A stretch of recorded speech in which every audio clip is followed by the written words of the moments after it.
अस्सलामुअलैकुम, कैसे हैं आप सब। उम्मीद करती हूँ आप सब ठीक होंगे।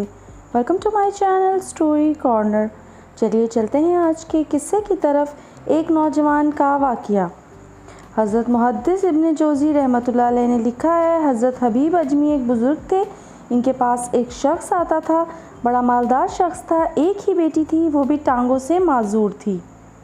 आप अक्सर इसको कहते कि तू तौबा कर, अल्लाह से रुजू कर। वो अक्सर आता और इसे कहता कि ठीक हो जाऊंगा, एक ही तो बेटी है, कहाँ दौलत लेके जाऊंगा। हज़रत हबीब अजमी जब भी इसको कहते वो यही कहता कि बहुत जल्द ठीक हो जाऊंगा, तौबा कर लूँगा।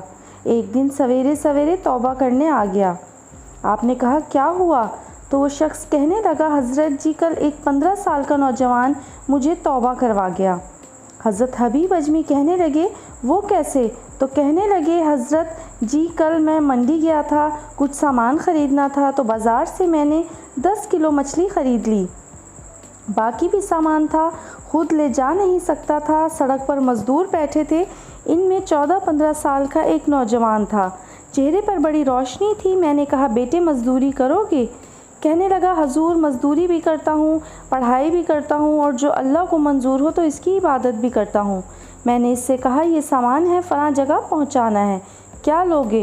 कहने लगा 3 दिनार लूँगा। सौदा तय हो गया। इसने सामान उठा लिया। कहीं रास्ते में ज़ोहर का वक्त हो गया। कहने लगा, चचा अगर इजाज़त हो तो नमाज़ पढ़ लूँ। सामान फट्टे पर रख कर वो नमाज़ पढ़ने चला गया। अब बाकी लोग देर से आए, वो बच्चा जल्दी आ गया। मैंने कहा बेटे आप जल्दी आ गए। कहने लगा नफिल छोड़ दिए, कहीं आप ये ना समझ लें कि मैं काम चोर हूँ, बाद में पढ़ लूँगा। दोपहर का वक्त था, रमज़ान भी नहीं था। मैं इस नौजवान को घर ले गया और मैंने अपनी बीवी से कहा बड़ा नेक है, नमाजी है। और रास्ते में ये भी हुआ है कि मैंने इसे कहा कि सामान थोड़ी देर के लिए मुझे दे दो, बड़ी गर्मी है, पसीना आ रहा है, मैं उठा लेता हूँ। कहने लगा नहीं चचा, हलाल रिस्क कमाता हूँ, अगर सामान आप उठाएंगे तो मैं 3 दिनार पूरे नहीं लूँगा, फिर पैसे कम करूँगा। मैंने तय किया है तो उठाऊँगा। मैंने अपनी बीवी को बताया तो वो बड़ी मुतासिर हुई। कहने लगी खाना पक गया है, इसे कहो रोटी खा ले। मैं बाहर निकला, इसको 3 दिनार दिए और कहा कि बेटे मेरी एक बात मानोगे? कहने लगा बताइए। मैंने कहा खाना पक गया है, रोटी खा लो। कहने लगा मैं माफ़ी चाहता हूँ, मैंने रोज़ा रखा हुआ है। मैंने कहा अब क्या करोगे, कहीं और जाओगे? कहा नहीं, मैं जिस दिन 3 दिनार कमा लेता हूँ फिर मज़ीद लालच नहीं करता, फिर कुरान पढ़ता हूँ या नबी सल्लल्लाहु अलैहि वसल्लम पर दरूद शरीफ पढ़ता हूँ। आप बताएं तो इफ्तार मेरे साथ कर लो। मैं इसे मस्जिद छोड़ाया, इफ्तार के बाद इसे लाया, खाना खिलाया, इशा पढ़ी। इसका घर दूर था, मैंने बैठक का दरवाज़ा खोल दिया, वो वहीं सो गया। मेरी 20 साल की माजूर बच्ची कभी चल फिर नहीं सकती थी, कोई तबीब कोई हकीम मैंने नहीं छोड़ा था।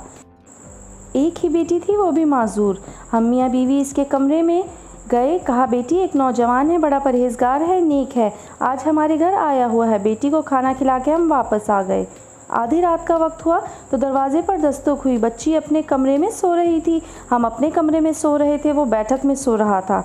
मैं घबरा के उठा कि इस वक्त दरवाज़े पर कौन है। बेटी की आवाज़ आई, अब्बा दरवाज़ा तो खोलना। मैंने दरवाज़ा खोला तो कहते हैं बेटी को 20 साल हो गए थे, कभी चलकर नहीं देखा था, लेकिन अब कभी इधर जा रही है, कभी उधर जा रही है। कहती है अल्हम्दुलिल्लाह मैं ठीक हो गई हूँ, अल्लाह ने मेरी टांगें ठीक कर दी।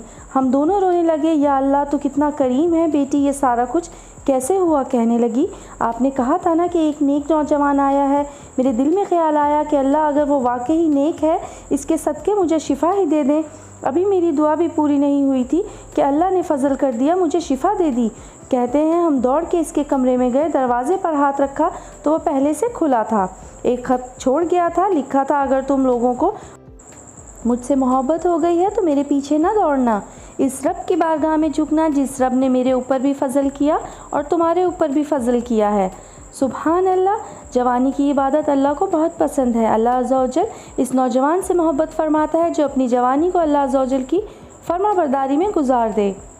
उम्मीद करती हूँ ये मान अफरोज़ सबक आमूज़ सच्चा वाक़या आप सबको पसंद आया होगा। फिर मिलेंगे एक नए वाक़ये के साथ, तब तक के लिए अल्लाह हाफ़िज़। जाते जाते चैनल को सब्सक्राइब, वीडियो को लाइक और शेयर करते जाएं। शुक्रिया।